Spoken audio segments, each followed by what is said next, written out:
Ravensbrück was built in 1939 as a camp for women. By the time it was liberated, women from over 30 countries had been imprisoned there. They were starved, beaten, frozen, experimented on, forced into brothels, gassed. What makes this history different is not just what happened. It is how precisely it was documented.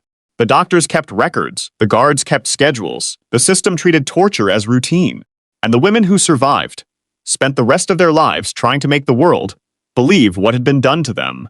In Nazi Germany, women were slowly stripped of their rights, and before long, many found themselves trapped inside a system designed to break them completely.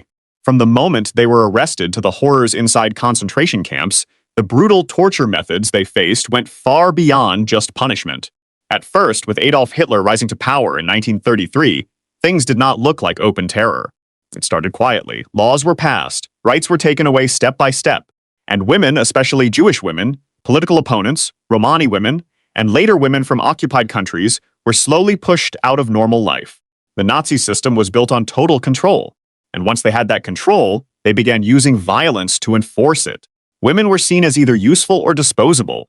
If they were considered pure Germans, they were expected to serve the state by having children. But if they were seen as enemies, they were treated as less than human. By 1935, the Nuremberg laws had officially stripped Jewish women of citizenship. This meant they had no protection anymore. And that is when things started getting darker. Women began to disappear. Arrests became more frequent. The Gestapo had the power to take anyone without explanation. And once a woman was taken, what happened next often stayed hidden. At first, the violence was more about intimidation. But by the late 1930s, the Nazi system had moved past simple arrests and intimidation and turned into something much more organized and deadly. Camps were no longer just prisons. They were machines built to break people down physically and mentally. When Ravensbrück concentration camp opened in 1939, about 90 kilometers north of Berlin, it became the central hub for imprisoning women across the Nazi system. At first, it held German political prisoners like communists and so-called asocial women. But as the war expanded, women from over 30 countries were sent there, including Poland, France, the Soviet Union, and the Netherlands. Life inside Ravensbrück followed a strict and brutal routine that never changed. And that was the point. Every morning before sunrise, women were forced out of their barracks for roll call, known as appel. This could last for hours, sometimes in freezing snow or pouring rain, with guards counting and recounting prisoners. If numbers did not match, the entire group had to stand there longer. Women who were already weak from hunger often collapsed. Instead of helping them, guards beat them with sticks or rifle butts, sometimes dragging them away like they were nothing.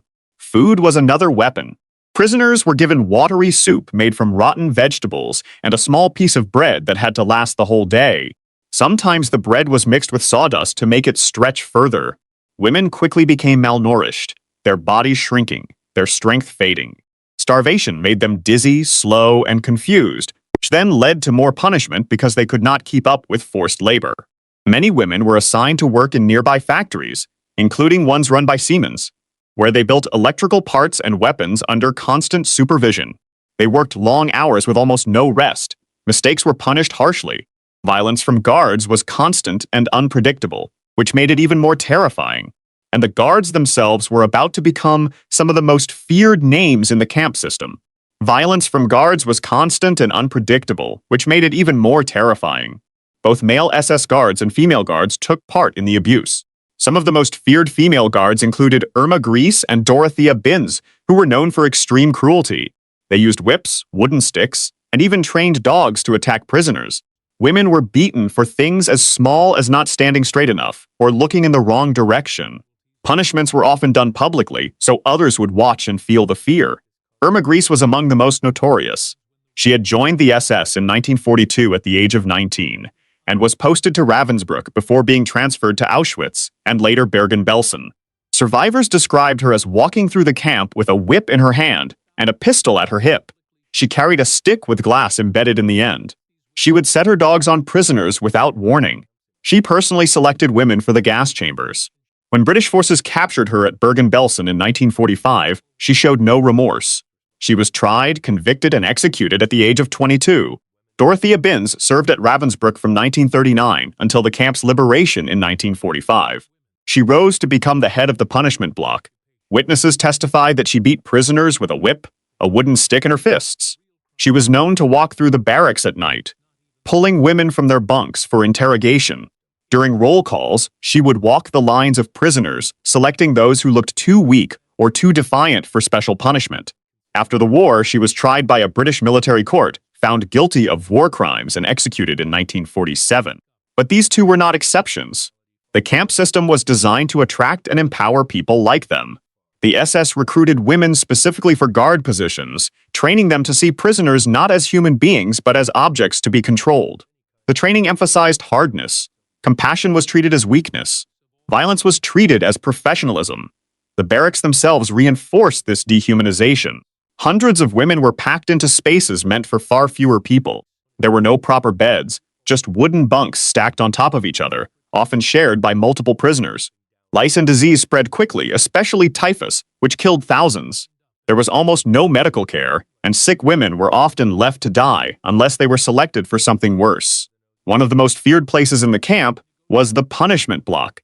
These punishment cells were small, dark, and completely isolated. Women were locked inside for days or even weeks with barely any food or water. Some cells were so cramped that prisoners could not lie down properly. Others were completely dark, cutting off any sense of time. The silence and isolation drove many women to the edge of madness. The punishment block was where Binz exercised her authority. She personally oversaw the conditions. She decided who would enter and who would leave. Some prisoners were never released. They died in those dark cells from starvation, thirst, or the cold. Their bodies were removed and replaced with the next person, marked for punishment. Then came the selections, which were one of the most terrifying parts of camp life. Guards and doctors would inspect prisoners and decide who was still fit to work and who was not. Women who were too weak, sick, or injured were marked for death. In the early years, many were shot or died from neglect, but later, especially from 1944, a gas chamber was built at Ravensbrück itself. Thousands of women were sent there in the final months of the war. Others were transported to killing centers. The decision could come at any time, and there was no way to escape it. What made Ravensbrück especially cruel was that everything was designed to strip women of their identity. Their hair was shaved. Their names were replaced with numbers. Personal belongings were taken away. Even friendships were dangerous, because anyone could disappear overnight. And just when it seemed like things could not get worse, the camp became a place for something even more disturbing. The Nazi regime had fully embraced the idea of using prisoners as test subjects. Women in camps like Ravensbrück and Auschwitz became some of the main victims. These experiments were approved by high-ranking officials and carried out by trained doctors, which made them even more disturbing.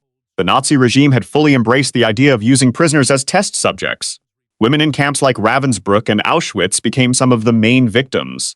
These experiments were approved by high-ranking officials and carried out by trained doctors, which made them even more disturbing. At Ravensbrück, one of the most well-known groups of victims were Polish women who later became known as the rabbits. They were called this because they were treated like lab animals. Many of them were young, healthy, and chosen specifically because their bodies could survive longer during testing. Doctors cut open their legs without proper anesthesia and deliberately infected the wounds. They inserted bacteria like streptococcus, along with dirt, wood splinters, and pieces of glass to recreate battlefield injuries. Then they watched how the wounds reacted, testing different drugs and treatments. The pain was constant and severe. Infections spread quickly, causing swelling, fever, and sometimes gangrene. Some women had parts of their bones removed. Others had muscles cut out. Many were left permanently disabled. Several died from these procedures. The doctors in charge were not rogue figures operating in secret. They were trained professionals working under the approval of the Reich. They kept detailed records of every procedure. They photographed the wounds at each stage. They discussed results in meetings, as if they were presenting findings at a medical conference. The women were referred to not by name but by number, and their suffering was reduced to data points in a research file. After the war, some of these women were able to identify themselves by the scars on their legs. The rabbits became known internationally because they survived and testified. Their scars were their evidence. Another major focus was stilization, which tied directly into Nazi racial policies.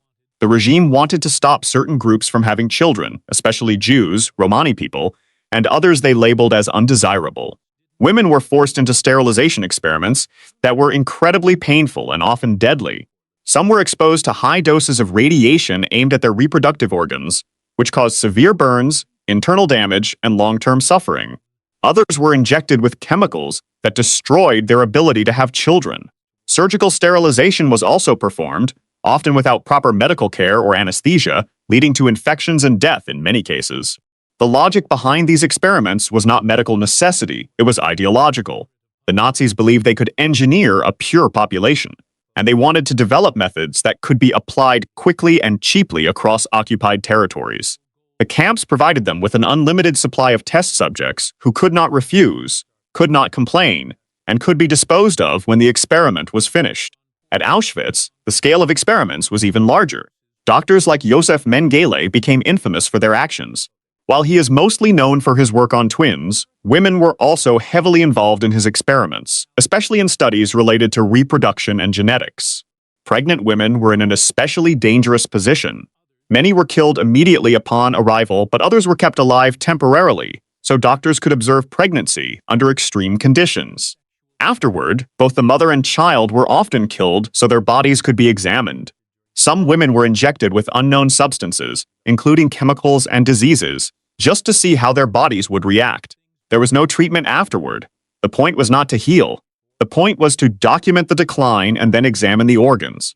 Others were forced into freezing experiments. They were exposed to extremely low temperatures, sometimes by being placed in ice water or left outside in freezing weather. Doctors measured how long it took for the body to shut down and what methods, if any, could bring someone back. These experiments caused extreme suffering and almost always ended in death. The freezing experiments were originally designed for the German military, which wanted to understand how to treat pilots shot down over cold water. But the test subjects were not volunteers. They were prisoners. Women were submerged in ice water until they lost consciousness. Some were revived and submerged again. The doctor stood by, taking notes, recording temperatures, timing responses, observing the moment when the body stopped fighting. What makes all of this even more disturbing is how normal it was treated by the people running it. Doctors kept records, took notes, and discussed results as if they were working in a regular hospital. The victims were not seen as human beings but as objects to be used and discarded. This is the detail that survivors return to again and again in their testimony. Not just the pain itself, but the ordinariness of the people inflicting it. The doctors wore white coats, they used medical instruments, they spoke in clinical language. And then they went home. The experiments were not a hidden part of the camp system. They were integrated into its daily operation. The same administration that organized roll calls and food distribution also scheduled surgeries and infections. The bureaucracy that tracked prisoner numbers also tracked experimental results. The machinery that ran the camp ran the experiments too. And while these medical atrocities were being carried out, another form of violence was spreading through the camps and occupied territories. Sexual violence in the Nazi system is one of the least talked about parts of history, but it was widespread and deeply damaging. It did not always leave clear records, but survivor testimonies have revealed just how common it was.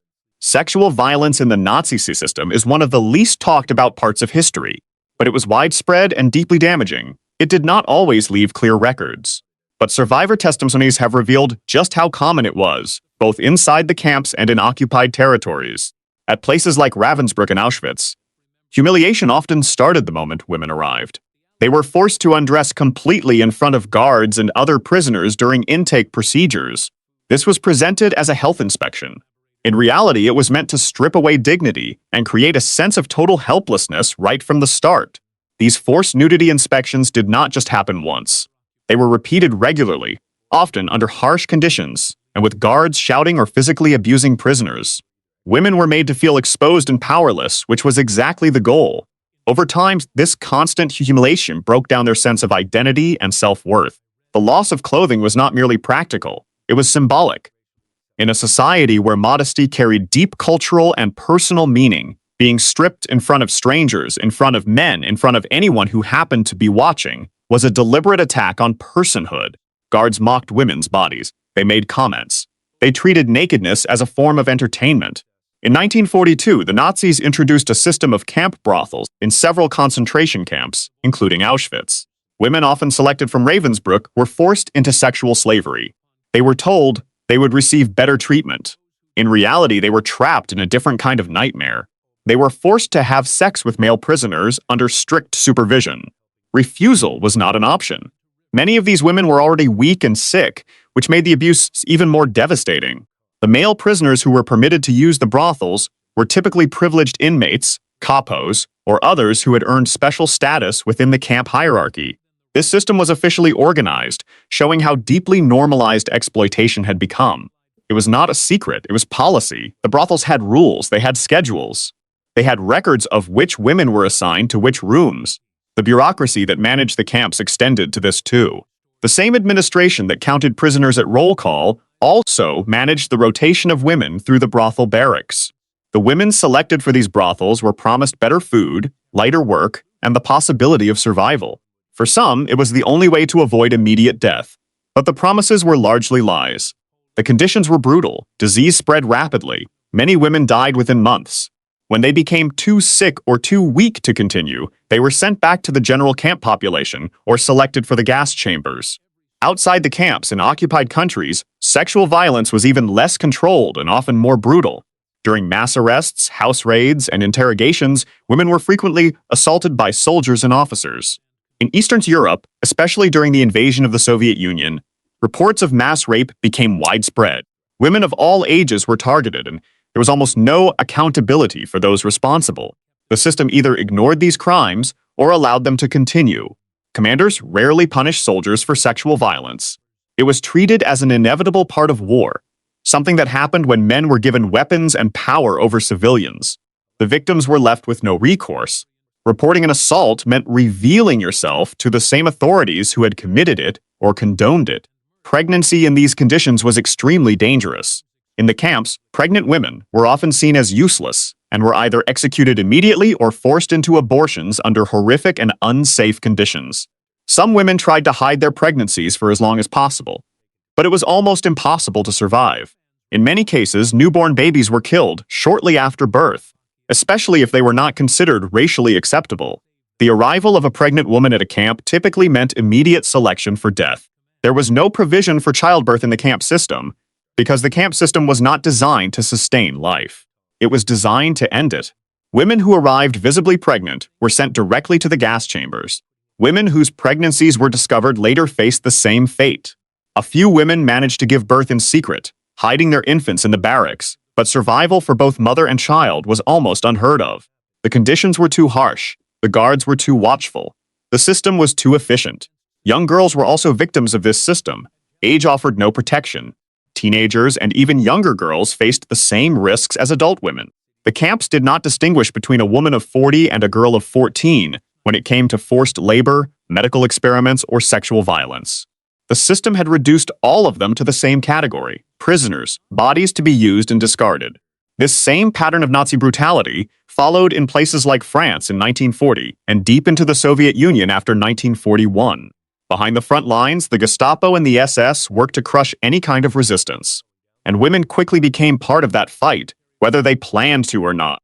Women in resistance groups played key roles as messengers, spies, and safe house organizers. Because of that, they were seen as serious threats. And when they were caught, the consequences were severe.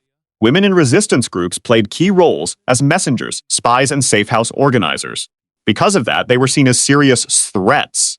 And when they were caught, the consequences were severe. In France, many women worked with underground networks, passing information to the Allies or helping downed pilots escape. One well-known example is Lucie Aubrac, who helped organize prison breaks and smuggled information right under the noses of German forces. But when women like her were caught, arrest usually came suddenly, often in the middle of the night, followed by transport to interrogation centers, where the real nightmare began. Interrogation under the Gestapo was built around breaking a person completely. Women were taken to prisons or hidden offices, where they were isolated and questioned for days or weeks. Torture was a standard tool, not an exception. Beatings were constant, with guards using fists, batons, and whatever else they had. Electric shocks were used on sensitive parts of the body to cause maximum pain. Sleep deprivation was another method. Women were kept awake for days, sometimes forced to stand the entire time, until their bodies started to shut down. Hanging torture was also used. A woman's hands were tied behind her back, and she was suspended by her arms, putting extreme pressure on her shoulders and often causing permanent damage. The joints would dislocate, the muscles would tear. Some women never regained full use of their arms. Some had their fingernails ripped out during questioning. Others were burned with cigarettes or cut with blades. The interrogators were not interested in information alone. They were interested in domination. The pain was the point. The fear was the point. The message to anyone else who might resist was the point. The Gestapo kept records of interrogations, names, dates, methods used, outcomes. These files were bureaucratic documents, filled out in neat handwriting and stored in orderly cabinets. The same system that documented prisoner arrivals and departures also documented torture sessions. The paperwork normalized what it recorded. The Nazis wanted fear to spread. When a woman was tortured, everyone would hear her story later. Public executions and visible punishments were used to show what would happen if anyone resisted. In occupied Poland, entire groups of women were arrested during mass sweeps. Many were executed on the spot. Others were deported to camps like Ravensbrück, where their suffering continued under a different system. In France, thousands of women linked to the resistance were rounded up between 1942 and 1944 and sent east to camps. Many never returned. Some were executed immediately upon arrival. Others were registered, strafed, and absorbed into the camp population. Their resistance activities followed them in their files, marking them as political prisoners and often condemning them to harsher treatment.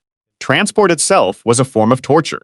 Women were packed into overcrowded train cars with no food, no toilets, and no fresh air for days. By the time they arrived, many were already sick or dying. The weak were pulled from the cars and shot. The survivors were marched into the camp, registered, and assigned to barracks that were already overflowing. This pattern repeated across occupied Europe. In the Soviet Union, women who were suspected of partisan activity were executed without trial, often in public, with their bodies left hanging as warnings. In Poland, women were rounded up during mass arrests and either shot on the spot or deported. The distinction between resistance fighter and civilian often did not matter. Being a woman in the wrong place at the wrong time was enough. The women who survived these interrogations and transports arrived at camps already broken in body and spirit. They had been beaten, they had been starved, they had watched others die beside them on the trains. And they entered a system that was designed to finish what the interrogators had started. But the violence was not yet at its peak. By 1944, it was clear that Nazi Germany was losing the war. Allied forces were pushing in from the west after the D-Day landings, and the Soviet army was advancing rapidly from the east. Cities were being bombed, supply lines were breaking down. The entire system was starting to collapse. And instead of slowing down the violence, the Nazis made things worse. By 1944, it was clear that Nazi Germany was losing the war. Allied forces were pushing in from the west after the D-Day landings, and the Soviet army was advancing rapidly from the east. Cities were being bombed, supply lines were breaking down. The entire system was starting to collapse. Instead of slowing down the violence, the Nazis made things worse, especially inside the camps. Camps like Auschwitz and Ravensbrück became dangerously overcrowded, as prisoners were moved from other camps to avoid liberation. Barracks that were already packed became even more cramped, with women sleeping on floors or squeezed into bunks meant for far fewer people. Food shortages became extreme. Rations were cut even further, and starvation reached a point where women were too weak to stand or even speak. Then came the death marches, one of the most brutal chapters of the entire war. As Allied forces got closer, the Nazis began evacuating camps, forcing prisoners to march long distances toward other locations inside Germany. Women were driven out in the middle of winter, often without proper shoes or clothing, walking through snow and freezing temperatures. There was almost no food or water given during these marches. Guards shot anyone who could not keep up, and bodies were left on the side of the road. Thousands of women died this way, not in camps, but along these endless roads. The columns of starving, freezing women stretched for miles. Local civilians saw them pass. Some tried to help, throwing bread or water toward the prisoners. Most looked away. The marches had no clear destination. Camps were already full. The guards were receiving contradictory orders. Prisoners were marched from one location to another, then turned around and marched back. Each day, more collapsed. Each night, fewer were alive to continue. Inside the camps, executions increased sharply. Gas chambers, especially at Auschwitz, were used at a faster rate as the Nazis tried to eliminate as many prisoners as possible before liberation. At Ravensbrück, a gas chamber was built late in the war, and thousands of women were killed there in just a few months. The gas chamber at Ravensbrück was constructed in late 1944 and became operational in early 1945. It was smaller than the industrial killing facilities at Auschwitz, but it functioned with the same purpose. Women were selected during roll calls. They were told they were being transferred to a different camp or taken for showers. They were led into a sealed room, and they were killed. At the same time, medical experiments did not stop. Even as the system was falling apart, doctors continued their work, carrying out procedures that had no real purpose anymore. The war was lost, the regime was collapsing. But the experiments continued because they had become routine. The doctors had surgeries scheduled. They had notes to complete. The fact that the war was ending did not change the daily operations of the camp. Guards also became more violent and unpredictable.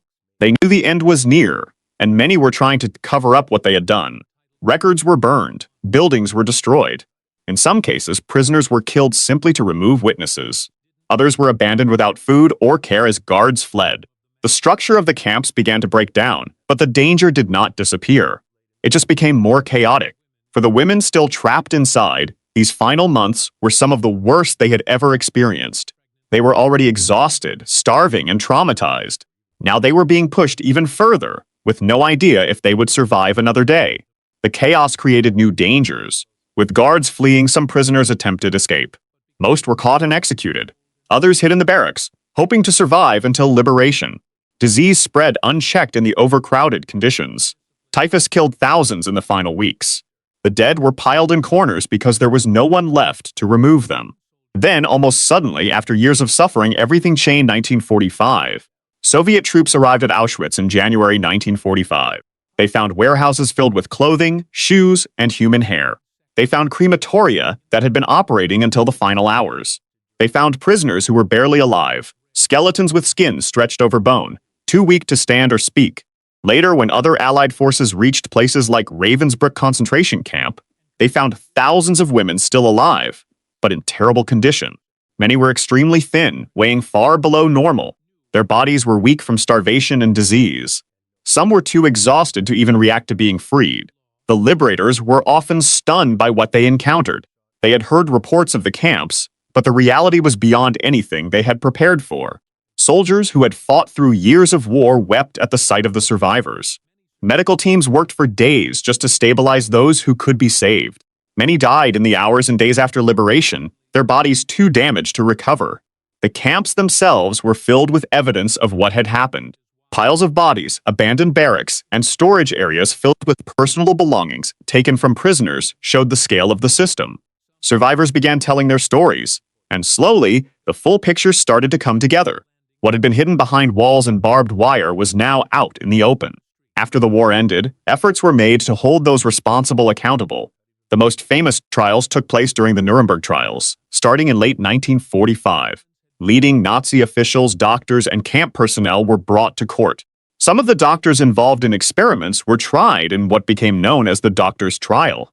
Guards from camps like Ravensbrück were also prosecuted in separate trials. People like Dorothea Binz were found guilty and executed for their crimes.